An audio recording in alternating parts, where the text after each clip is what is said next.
Aunque era vegetariano y abstemio, el dictador alemán no se pudo resistir a las drogas que empezó a consumir en el año 1941 para hacer frente a las presiones de la guerra. Así que vamos a hablar de las adicciones secretas de Hitler durante el Tercer Reich. Hola a todos y a todas y bienvenidos a Aviones de Papel TV.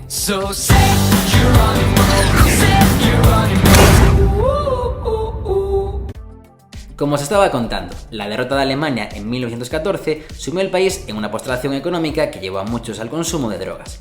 Durante el conflicto, la industria nacional había creado numerosos sustitutos químicos para productos como el café y el tabaco, y ahora esas mismas empresas se lanzaron a producir infinidad de sustancias con las que hacer pasable la dureza de unos años de posguerra marcados por la escasez y el conflicto social. Sin leyes contra el abuso de sustancias, Alemania se convirtió así en la capital mundial de los narcóticos, produciendo el 80% de la cocaína refinada del mundo, importada en bruto desde Sudamérica y comercializando drogas como las anfetaminas o el LSD. Todo ello cambió aparentemente con la llegada de los nazis al poder en el año 1933. El nuevo régimen aspiraba a purificar el país de todos los elementos que consideraban nocivos, ya fueran raciales o sanitarios, por lo que impulsó una legislación antidroga que envió a numerosos adictos y traficantes a los campos de concentración.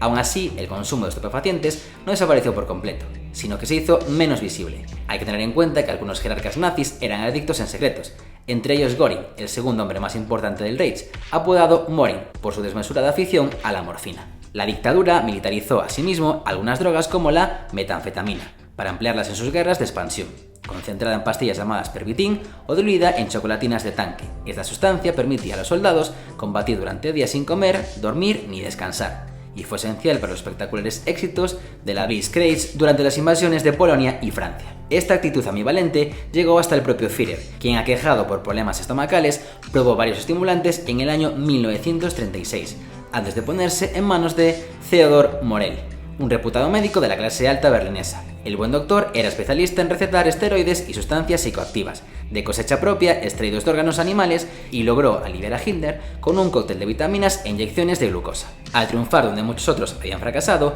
Morell se convirtió en un inseparable de Hitler, inyectándole productos cada vez más fuertes para que pudiera lanzar sus soflamas durante horas.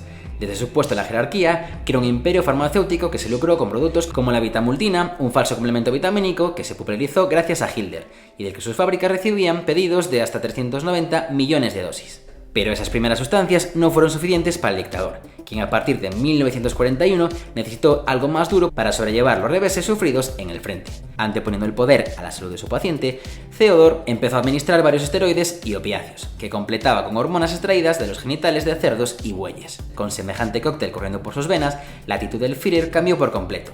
Se volvió más errático e irascible, dominado por periodos de euforia que le hacían perder el contacto con la realidad, y que en parte explican decisiones tan nefastas como no centrarse en Moscú durante la Operación Barbarroja o su obsesión con Stalingrado, decisiones que le harían perder la guerra.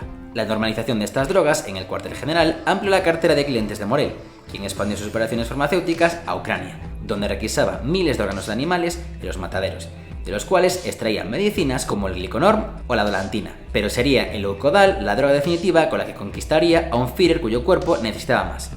El compuesto era nada menos que una mezcla de cocaína y opiáceos, que actuaban como estimulante y calmante a la vez. Una receta parecida a la de la oxicodona. Hitler solía tomarlo tras las comidas o antes de una reunión con sus generales, adoptando una actitud amable y artificialmente optimista, donde sacaba hierro a las derrotas y minimizaba amenazas como el desembarco aliado en Normandía.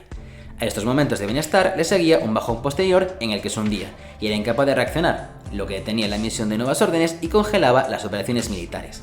En 1944, las repetidas dosis de cocaína y opiáceos finalmente se cobraron su precio.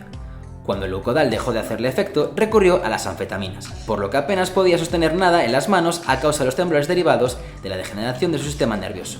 Para entonces su carisma era sin duda cosa del pasado. Como una reunión se encontró con una figura pálida, de rostro hundido, derrumbada en una silla que escondía tras la espalda su tembloroso brazo izquierdo. Las victorias de los aliados cercaron al dictador hasta obligarle a refugiarse bajo tierra en su búnker de la Cancillería de Berlín, un claustrofóbico entorno donde tuvo que sufrir los terrores del mono cuando los bombarderos americanos arrasaban las farmacéuticas alemanas. Hitler despidió a su médico el 17 de abril de 1945, poco antes de tomarse la dosis que acabaría con su vida, una pastilla de cianuro y un balazo en el cráneo.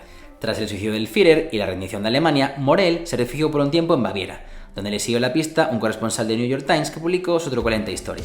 Descubierto por los americanos, el doctor fue recluido en el campo de concentración de Bad Reichenhall, donde fue torturado para descubrir su papel en los horrores del régimen nazi.